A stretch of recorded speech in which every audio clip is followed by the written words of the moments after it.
श्रीमान सचिवज्यू र उपस्थित सम्पूर्ण सर म्याडमहरू, म एकदमै छोटो 10 मिनटको मेरो प्रेजेन्टेसन म ब्लुप्रिन्ट सकभर अलि चाँडै नै सकिआउँछु। अर्को स्लाइड। ब्लुप्रिन्टले अलि समय चाहिँ लिनुपर्ने हो, किनभने यो हाम्रो डिजिटल हेल्थको फाउन्डेसन चाहिँ हो। हामी कसरी कहाँ जान्छौँ भनेर हामीलाई डोर्याउने एउटा दस्तावेज नै हो। तथापि अलिकति समय कन्स्टेन्टले म यसलाई अलिक चाँडै नै यहाँहरूमा सेयर गर्छु।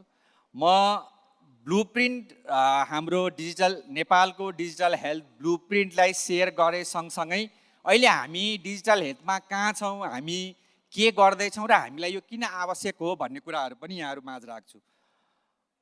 मेरो यो आजको प्रस्तुतिकरणको आउटलाइन हो। अब म यो डिजिटल हेल्थ के हो भनेर चाहिँ यो कन्टेक्स्ट सेटिङको लागि मात्रै मैले यो डेफिनिसन यहाँ राखेँ। तर एउटा कुरा चाहिँ हामीले के बुझ्नुपर्छ भने हामी यहाँ डिजिटल हेल्थ प्लेटफर्ममा छलफल गरिरहँदाखेरि हामी यहाँ दुई थरीका मान्छे परिचित छौँ, दुईटा विज्ञता हामीसँग यहाँ छ र त्यो दुईटै विज्ञता एकै ठाउँमा चाहिन्छ होला सायद डिजिटल हेल्थ बुझ्नलाई। हामीसँग आइसिटी विज्ञ पनि यहाँ छौँ, हामी हेल्थका विज्ञ पनि छौँ। तर यो दुईटै विज्ञको जबसम्म सामञ्जस्यता हुँदैन तबसम्म हामी डिजिटल हेल्थमा अगाडि बढ्न सक्दैनौँ। मैले यो कुरा यहाँ राखेर यही कुरा यो स्लाइडमा पनि राखिएको छ। यो आइसिटी र हेल्थको इन्टरसेक्सन नै डिजिटल हेल्थ हो। अब डिजिटल भनेपछि यो मैले भनिरहनु पर्दैन, हामी अहिले जहाँ पुग्न खोजिरहेछौँ युनिभर्सल हेल्थ कभरेजको कुरा हामी गर्छौँ, त्यसकै बिल्डिङ ब्लकमा हामी धेरै काम गर्छौँ। गइरहँदाखेरि यो डिजिटल यसको इनेबलर हो, यो प्राइमरी हेल्थ केयरदेखि लिएर युएचसीको इनेबलर हो भन्ने कुरा पनि यो एक किसिमले प्रुभेन फ्याक्ट नै हो। र यो अहिले यहाँहरूले स्लाइडमा देखिरहनु भएको अहिलेको अवस्थाको डिजिटल हेल्थ हो। यहाँ हामी देख्न सक्छौँ हामीसँग थुप्रै सल्युसन एपहरू हामी प्रयोग गर्छौँ। त्यो कति प्रयोगमा छन् छैनन् अर्को पाटो हो, तर हामी थुप्रै सफ्टवेयरहरू सल्युसनहरू हामी प्रयोग गर्छौँ। हामीसँग इन्फर्मेसन लिने, रेकर्ड गर्ने, स्टोर गर्ने थुप्रै किसिमका एप्लिकेसनहरू हामीहरूसँग छ। हामीसँग हेल्थ इन्फर्मेसन म्यानेजमेन्ट गर्ने पनि थुप्रै खाले सल्युसनहरू छ। हामी इन्डिभिजुअल न्युट्रिसनको, भ्याक्सिनको, लजिस्टिककोदेखि लिएर हरेक कुरालाई डिफ्रेन्ट प्लेटफर्म हामी युज गर्छौँ र त्यो प्लेटफर्ममा हामीले काम गर्नुपर्छ। र यो एउटा दुर्भाग्य के छ भने यो सबै सल्युसन र एप्लिकेसनहरू एक आपसमा कुरा गर्दैनन्। जसरी हामीले डिजिटल हेल्थ भनिरहँदाखेरि हाम्रो आइटी को विज्ञको कुरा र हाम्रो हेल्थको विज्ञको कुरा सँगसँगै जान सक्दैन, त्यहाँ बिचमा हामी आफ्नो कुरा गरिरहेको हुन्छौँ। त्यसैले हाम्रो एउटा च्यालेन्ज, एउटा ग्याप भनेको चाहिँ हाम्रो भाषा हो। हेल्थको भाषा आइटीले नबुझ्ने, आइटीको भाषा हेल्थले नबुझ्ने, यो ठुलो एउटा च्यालेन्ज हाम्रो हो भने त्यो समस्या चाहिँ हाम्रो सल्युसनहरूमा पनि छन्। कतिपय सल्युसनहरू हाम्रो कन्सेन्ट बाहेक नै अथवा हाम्रो विज्ञता बाहेक नै बनाइयो र प्रयोगमा छन् भने कतिपय हाम्रो विज्ञता त आयो तर त्यो कुरा आइटीबाट अथवा त्यो डेभलपमेन्ट हुँदाखेरि त्यसलाई देखाउन सकिएन। यो सबै कारणले हामीसँग छन्। यो यहाँ देखाइएको लेयरमा एउटा तलपट्टि हेऱ्यौँ भने अहिले ठ्याक्कै डिजिटल हेल्थलाई रेप्लिकेट गर्ने एउटा सानो उदाहरणको रूपमा चाहिँ हामीसँग भएको हेल्थ इन्सुरेन्स बोर्डले प्रयोग गरेको ओपेनिमिसलाई अलिकति लिन सकिन्छ। हामी एपिआईको माध्यमबाट सबै अस्पतालबाट इन्फर्मेसनहरू लिएर त्यसलाई हामीले सिङ्क्रोनाइज गरेर त्यसलाई हामी काम गरेका छौँ। तर हामीसँग भएका जति पनि अरू प्रोग्राम स्पेसिफिक डिभिजनहरूले गर्ने डेटा क्याप्चर गर्ने, इन्फर्मेसन क्याप्चर गर्ने र त्यसलाई एनालाइज गरेर इम्प्लिमेन्ट गर्ने कुराहरू चाहिँ साइलोमा छ, डिफ्रेन्टली गइरहेको छ। त्यसैले गर्दा हामीलाई यो अहिलेको डिजिटल हेल्थ नेपालको कन्टेक्स्टमा पनि हामी इन्टरअपरेबल हुनुपर्छ भन्ने आवश्यकता यसले पनि देखाएको छ। अब मैले अघि नै यहाँलाई कुरा राखेँ, युनिभर्सल हेल्थ कभरेजको ब्लकहरूमा हामीले गएर कुरा गऱ्यौँ भने डिजिटल हेल्थले कहाँ हामीलाई सहयोग गर्छ भन्ने हामीले हेऱ्यौँ भने हामीसँग यो चारैवटा डोमेनमा डिजिटल हेल्थ हाम्रो लागि उपयोगी हुन्छ। हामीले डिजिटलाइज गऱ्यौँ भने हामीले चाहिँ हाम्रो टार्गेटहरू एचिभ गर्न सक्छौँ भन्ने कुराहरू देखाउँछ। हामीले एफोर्डेबिलिटी तथा फाइनेन्सियल प्रोटेक्सनमा पनि डिजिटल पब्लिक इन्फ्रास्ट्रक्चर र फाइनेन्सियल इन्क्लुजन हामी प्रयोग गर्न सक्छौँ।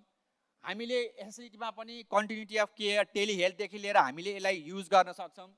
हामी क्वालिटीको कुरा गर्दाखेरि हामी स्मार्ट गाइडलाइन, ट्रस्टेड हेल्थ हाम्रो प्रोभिजनहरूबाट हामी यसलाई इन्हान्स गर्न सक्छौँ भने सर्भिसमा पनि हामी टास्क सिफ्टिङ र डिसिजन मेकिङमा पनि डिजिटलले हेल्थको टुल हामीलाई एकदमै प्रयोग हुनसक्छ। त्यसैले गर्दाखेरि हामीले युएससी एचिभमेन्टमा एउटा ठुलो कोसे ढुङ्गा, ठुलो एउटा सहयोगीको रूपमा, एउटा सहयात्रीको रूपमा हामीले डिजिटल हेल्थलाई लिन सक्छौँ। अब हामीसँग अहिले दुर्भाग्यपूर्ण रूपमा हामीले भन्नुपर्छ, हामीसँग 72वटा जति हाम्रो स्वास्थ्यका एप्लिकेसन होलान् जुन कतिपय प्रयोगमा छन्, कतिपय प्रयोगमा पनि छैनन् र एक आपसमा कुरा पनि गर्दैनन्। यो उदाहरण हाम्रो देशको मात्रै होइन, हामीले अफ्रिकाको उदाहरण लियो भने पनि त्यहाँ यस्तै नै छ। यहाँ हामीले स्लाइडमा हेऱ्यौँ भने सबै राष्ट्रमा डुप्लिकेट भएका सल्युसन अथवा एप्लिकेसनहरू थुप्रै छन्। राज्य हामीले यहीँ बुर्किना फासोमा हेऱ्यौँ भने 16वटा डुप्लिकेटेड छ 31वटा मध्ये। भनेपछि हामीले यति धेरै प्लेटफर्महरू क्रिएट गरेका छौँ जहाँ धेरै इन्फर्मेसन चाहिँ राख्नुपर्छ तर सबै डुप्लिकेटेड छन्। धेरै ठाउँमा हामीले त्यो इन्फर्मेसनहरू राख्नुपर्छ जसलाई हामीले इन्ट्राअपरेबल गर्न सकेनौँ, एकै ठाउँमा चाहिँ ल्याउन सकेनौँ, अथवा 16वटा एप्लिकेसनले 31वटा एप्लिकेसनलाई रिप्रेजेन्ट गर्न सक्थ्यो भन्ने कुरा मैले यहाँ यो स्लाइडमा यहाँलाई देखाउन खोजेँ। यो उदाहरण हाम्रो देशमा पनि, हाम्रो साउथ इस्ट एसिया रिजनमा पनि पर्याप्त छन्। यो एउटा मात्रै एक्जाम्पल म यहाँहरू सामु राख्छु। यो भ्याक्सिन प्रोग्रामको हाम्रो सबभन्दा बढी सक्सेसफुल पब्लिक हेल्थ प्रोग्रामको रूपमा हामीले लिने हो भने भ्याक्सिन हो। हामी जन्मेदेखि जुन भ्याक्सिन प्रोग्राम गर्छौँ सबभन्दा सक्सेसफुल एकदमै टार्गेट एचिभ गर्ने प्रोग्राम हो। तर यहाँ हामीले हेऱ्यौँ भने हामीसँग थुप्रै डिजिटल प्लेटफर्म र गभर्नेन्सका हामीसँग यहाँ च्यालेन्जहरू छन्। हामी धेरै ठाउँबाट यो इन्फर्मेसनहरू क्याप्चर गर्छौँ। हामी सङ्घीय लेभलमा, प्रोभिन्स लेभलमा, हाम्रो घर घरमा र हरेक हेल्थ फेसिलिटीबाट पनि हामी इन्फर्मेसनहरू चाहिँ कलेक्ट गर्छौँ। तर यो इन्फर्मेसनहरू एकदमै फ्रेगमेन्टेड छन्, डिजिटलाइज छन् केही हदसम्म तर फ्रेगमेन्टेड छन्। यसमा हामीले ब्यारियर हेऱ्यौँ भने प्रोभिन्स र सेन्टरको कम्युनिकेसन छैन र इन्डिभिजुअल टुल्सहरूको पनि यहाँ हामीले कम्युनिकेट भएको देख्दैनौँ। यो हामीले ब्यारियरको रूपमा हामी बिचमा ब्रिक देख्न सक्छौँ। अब यसलाई हामीले गर्न सक्ने धेरै हामीसँग उपायहरू छन् र हामीले गर्नु पनि पर्छ। हामी अहिले हामीसँग भएका टुल्सहरू, हामीसँग भएको सिस्टमलाई हामीले इनबिल्ट गर्न सक्यौँ भने हामी यसरी चाहिँ इन्ट्राअपरेबल गर्न सक्छौँ। एउटा इन्फर्मेसन अर्कोसँग सजिलै सेयर गर्न सक्छौँ र हामी डिसिजन मेकिङमा, हाम्रो इफिसियन्सीमा यो कुरा हामी प्रयोग गर्न सक्छौँ। त्यसले हामीसँग थुप्रै बाटाहरू चाहिँ अहिलेको डिजिटल हेल्थमा छन् तर हामी अझ पनि पुरानै रूपमा काम गर्दाखेरि थुप्रै हामीसँग बेरियरको रूपमा हामी बसेर काम गरिरहेछौँ। यो एउटा मात्रै पब्लिक हेल्थ प्रोग्रामको उदाहरण मात्रै मैले यहाँहरू सामु राखेँ। अब हामी चिकित्सकले एकदम सुनिरहेको ब्रोड स्पेक्ट्रम एन्टिबायोटिक भनेर सुन्थ्यौँ, तर यहाँ ब्रोड स्पेक्ट्रम डिजिटल हेल्थ चाहिँ हुन्छ जसलाई हामीले अङ्गीकार गर्न सक्नुपर्छ। हामीले प्रमोटिभ हेल्थको रूपमा पनि हामी यसलाई युज गर्न सक्छौँ। हामीले अहिले दिने सेवाको रूपमा हामी एज अ सर्भिस प्रोभाइड गर्दाखेरि प्रोभाइडर हेल्थमा पनि जान सक्छौँ र हामीले प्रोटेक्टिभको रूपमा पनि हामीले डिजिटल हेल्थलाई चाहिँ प्रयोग गर्न सक्छौँ। र हामीले प्रयोग गर्ने भनेको साइन्स बेस्डै हो। यो हाम्रो साइन्स बेस हामी यसलाई अगाडि लान जान सक्छौँ र हामीले आज मैले कुरा राख्ने भनेको एउटा डिजिटल प्लेटफर्मको कुरा, जुन ब्लुप्रिन्टको कुरा हो, जुन हाम्रो एमएनईको लागि पनि एकदम आवश्यक छ, जुन हाम्रो यो तीनटै सेक्टरको हेल्थमा हामीले हेल्प गर्न सक्छ। म यो ठ्याक्कै टर्मिनोलोजी मात्रै यहाँहरूलाई सेयर गर्न चाहन्छु। अहिले डिजिटल पब्लिक गुड्स र डिजिटल पब्लिक इन्फ्रास्ट्रक्चरको कुरा गर्छौँ र यसमा बकाइदा राम्ररी नै डिजिटल हेल्थमा डिजिटल पब्लिक गुड्स र डिजिटल इन्फ्रास्ट्रक्चरको महत्त्व यहाँ राखिएको छ। म अलि अगाडि बढ्छु। अब हामीले डिजिटल हेल्थ ब्लुप्रिन्टमा हामी कुरा गर्दाखेरि अहिले हाम्रो गभर्मेन्टले डिजिटल हेल्थ ब्लुप्रिन्टमा हामी काम गर्दैछौँ। हाम्रो यात्रा अलि अगाडि बढिसकेको छ। यो एकदमै यहाँहरूलाई सेयर गर्नु पर्दाखेरि यो एकदमै टाइम बाउन्ड र कस्टेड प्लान हो। यो हामीले 10 वर्षको लागि हामीले ब्लुप्रिन्ट को यात्रा हामी गर्छौँ जसले चाहिँ युएससी र हाम्रो अहिलेको हेल्थ डेटा एसटिजीलाई एचिभ गर्नलाई सहयोग गर्छ। तर यो ब्लुप्रिन्ट भनिरहँदाखेरि यो के होइन भन्ने कुरा पनि हामीले बुझ्नुपर्छ। ब्लुप्रिन्ट हुँदाखेरि हाम्रो एउटा इन्फ्रास्ट्रक्चर, हाम्रो हेल्थको एउटा फाउन्डेसनको रूपमा हामी लिन सक्छौँ भने केही कुराहरू चाहिँ यो ब्लुप्रिन्टले हामीले नदिन सक्छ। त्यसमा हामीले यसलाई यो फङ्सनल स्पेसिफिकेसन पक्कै पनि होइन, यो आर्किटेक्ट डिसिसन पनि होइन, यसले यो टुलको रूपमा पनि हेल्थ सिस्टम ट्रान्सफर्म गर्नलाई पक्कै पनि मद्दत गर्दैन, यो पोलिसी पनि होइन, यो म्याजिक एउटा छडी पनि होइन। तर यो हामीलाई चाहिन्छ। दुर्भाग्यपूर्ण हामी साउथ इस्ट एसियामा डिजिटल हेल्थ ब्लुप्रिन्ट नभएको राष्ट्रको रूपमा कहलिएका छौँ र हामीले यो चाँडै नै ल्याउनु पर्नेछ। अब यसका थुप्रै स्टेक होल्डरहरू छन्, यसमा गभर्मेन्टको थुप्रै मिनिस्ट्रीहरू यसको स्टेक होल्डर हुन्छ, प्राइभेट एजेन्सीहरू थुप्रै स्टेक होल्डर यसको रूपमा रहन्छन्, पब्लिक एउटा स्टेक होल्डरको रूपमा हुन्छ, किनभने पब्लिक सेन्टर नै हामी डिजिटल हेल्थ काम गर्छौँ भने यसको स्टेक होल्डर मैले यहाँ सबै पढिनँ, तर हामी मल्टी स्टेक होल्डर यो डिजिटल हेल्थ ब्लुप्रिन्टमा रहन्छन्। र अहिलेसम्म हामीले कहाँसम्म पुग्यौँ भन्ने एउटा यात्राको रूपमा हेऱ्यौँ भने हामीले केही ल्यान्डस्केप सर्वे गऱ्यौँ, 3-4वटा देशको उदाहरण हामीले त्यसमा अध्ययन गऱ्यौँ त्यो, र त्यसमा थुप्रैसँग भिजिट, इन्टरभ्यू, इन्टरेक्सनहरू भएको छ र हामीले एक्सपर्ट कन्सल्टेसन पछि एउटा ड्राफ्ट रेडी भएको छ, जुन फाइनल ड्राफ्ट चाहिँ MOHP-मा छ, जसलाई हामीले इन्डोर्स गर्नुपर्ने छ। त्यसपछि एप्रुभल पश्चात हामी पब्लिक रिभ्यू गरेर यसलाई ब्लुप्रिन्ट फाइनलाइज गर्छौँ। हामी अहिले बिचमा छौँ, अब एक स्टेप अझ यसलाई एक्जिक्युट गर्नलाई बाँकी नै छ। र यसका केही अब्जेक्टिभहरू छन्, सरसर्ती हेर्दाखेरि 5वटा अब्जेक्टिभमा यसले काम गर्छ।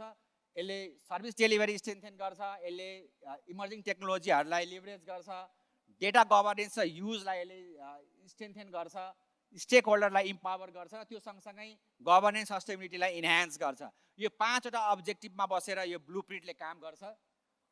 र यसका हामीले की प्रिन्सिपलको रूपमा हेऱ्यौँ भने केही की प्रिन्सिपलहरू छन्, 11वटा की प्रिन्सिपलहरू छन्, यसमा बसेर हामीले काम गर्नुपर्ने छ। र जुन एकदमै primary health care centre, person control PHR हुन्छ, इन्क्लुसिभ हुन्छ, एकचोटि हामी बनाउँछौँ, यो आर्किटेक्ट फेडेरल आर्किटेक्चरमा हुन्छ, 3 tier अफ गभर्मेन्टको रूपमा हुन्छ, बिल्डिङ ब्लक, र यो एकदमै ओपन हुन्छ। यसलाई हामीले जसरी पनि अरूहरूसँग इन्टिग्रेट हामी गर्न सक्छौँ। र इन्क्लुसिभ गभर्नेन्स, क्यापेसिटी बिल्डिङ सँगसँगै सबभन्दा ठुलो हाम्रो चुनौती भनेको सस्टेनेबिलिटी हो, र यसले यो ब्लुप्रिन्टले चाहिँ सस्टेनेबिलिटीलाई इन्स्योर पनि गर्छ। र यसको फाइनल ड्राफ्ट हामीले गरिरहँदाखेरि हामीसँग यसको आउटलाइनको रूपमा हामीसँग डिजिटल हेल्थ ट्रान्सफर्मेसन भएको हुन्छ। यसको आउटकमको रूपमा हामीले हेर्दाखेरि भिजन, मिसन, प्रिन्सिपल हाम्रो क्लियर हुन्छ, क्ल्यारिटी हुन्छ, त्यसमा डिजिटल हेल्थ आर्किटेक्ट हामीसँग रहन्छ, लेजिस्लेसन, पोलिसी, स्ट्यान्डर्डहरू थुप्रै स्ट्यान्डर्ड हामीले बनाउनु पर्ने हुन्छ, त्यो कुरा यो आर्किटेक्ट पछि हामी पाउँछौँ। यसको इम्प्लिमेन्टेसन स्ट्राटेजी कस्टेडको रूपमा हामी पाउँछौँ, हामीले कति वर्षमा कति खर्च गर्नुपर्छ, कति राज्यले यसमा छुट्याउनु पर्ने हो भन्ने कुरा प्रष्ट रूपमा आउँछ। र यसको क्रिटिकल सक्सेस फ्याक्टर्सको रूपमा हामीले यसका हरेक ग्याप, च्यालेन्जेसहरूलाई राम्ररी एड्रेस गर्न सक्छौँ। अहिले डिजिटल हेल्थ ब्लुप्रिन्टको कुरा गरिरहँदा हाम्रो यो अहिले हामीसँग भएको DNF 2सँग पनि एलाइन छ, हाम्रो हेल्थको स्ट्राटेजी 2030 सम्मको स्ट्राटेजीसँग पनि एलाइन छ। त्यसले गर्दा हामी अहिलेसम्म गभर्मेन्टसँग भएका जति पनि दस्तावेजहरूसँग एलाइन भएर यो डिजिटल हेल्थ ब्लुप्रिन्टको रूपमा अगाडि आएको छ। अब यसका केही आर्किटेक्ट रिक्वायरमेन्टहरू छन्, यसका केही कोर एसेन्सियल कोर रिक्वायरमेन्टहरू छन्। त्यसमा हामीले सरसर्ती हेऱ्यौँ भने हामीलाई एउटा नेसनल लेभलको ID चाहिन्छ, इन्डिभिजुअल पपुलेसन हेल्थ र HRHमा यसले थुप्रै कामहरू गर्न सक्छ, जुन हाम्रो आवश्यकता पनि हुन्छ। यो यसको प्रिन्सिपल्सहरू पनि हुन्। हेल्थ केयर र वेलनेसको कुरा भयो, र हेल्थ इन्फर्मेसन म्यानेजमेन्ट सिस्टममा हामीलाई चाहिने केही कोर रिक्वायरमेन्टहरू हुन्। यो सबै कुराहरू हामीले यो ब्लुप्रिन्ट हामीले तयार गरिरहँदा, हामीले यसलाई एक्जिक्युट गरिरहँदाखेरि यो यसका रिक्वायरमेन्टहरू हुन्। र यसले केही गभर्नेन्स स्ट्रक्चर पनि मागेको छ, जसको रूपमा हामीले नेसनल, प्रोभिन्सियल र इन्स्टिट्युसनल लेभलमा कस्तो खाले गभर्नेन्स चाहिने हो, हामीले यसलाई एक्जिक्युट गर्दाखेरि चाहिने गभर्नेन्स लेभल, यसका स्टियरिङ कमिटिजहरू, एडभाइजरी बोर्डदेखि लिएर अर्गनाइजिङ कमिटी र इन्स्टिट्युसनल डिजिटल स्टियरिङ कमिटीहरू यसले इन्भिजन गरेको छ, जसले गर्दाखेरि हरेक इन्स्टिट्युसनबाट हामीले कम्युनिकेट गर्नलाई र यो डिजिटल हेल्थ ब्लुप्रिन्टको आधारमा काम गर्नलाई हामीलाई यो केही बडीहरू पनि यसले देखाएको छ। र म आफ्नो प्रेजेन्टेसनको अन्तिमतिर छु। हामीले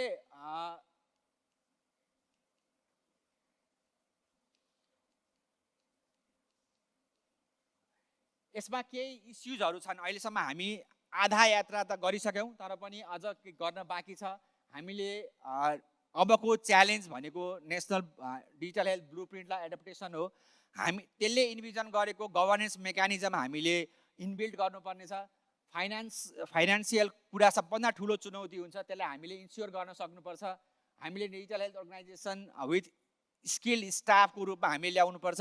अहिले दुर्भाग्यपूर्ण अहिलेको अवस्थामा हामीसँग आइटी अथवा डिजिटल हेल्थको इन्फ्रास्ट्रक्चर अथवा स्टाफ एचआरको कुरा गर्दाखेरि कुनै पनि संस्थामा हामी भेट्दैनौँ। मन्त्रालयमा 2 जनाले काम गरिरहनु भएको छ।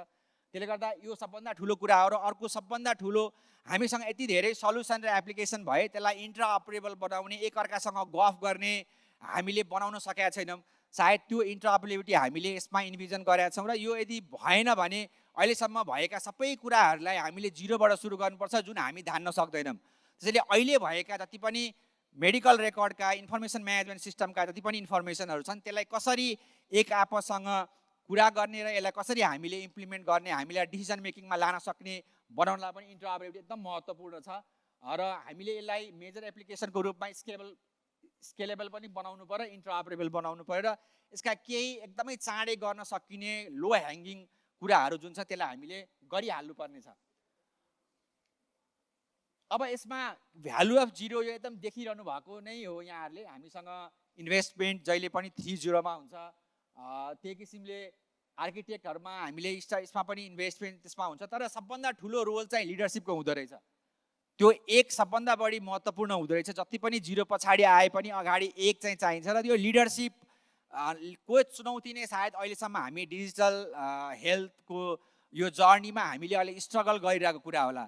र आज यो लिडरसिप यदि हामी पायौँ भने सायद डिजिटल हेल्थ ब्लुप्रिन्टले अङ्गीकार गर्न खोजेका, उसले सोचेका कुराहरू हामीले डिजिटल हेल्थमा चाहिँ पक्कै पनि अगाडि गर्न सक्छौँ। यति भन्दै म आफ्नो प्रस्तुतिकरण यहीँ नै टुङ्ग्याउँछु। र म अन्त्यमा यहाँहरूले यो डिजिटल हेल्थ ब्लुप्रिन्ट र डिजिटल हेल्थलाई माया गरेर यो सुनिदिनु भयो। यसमा छलफल एकदमै जरुरी छ। भर्खर हामी बामे सर्दैछौँ डिजिटल हेल्थमा। यसले अगाडि बढ्न सकियोस्, यहाँहरूको साथ सहयोग पक्कै पनि रहनेछ।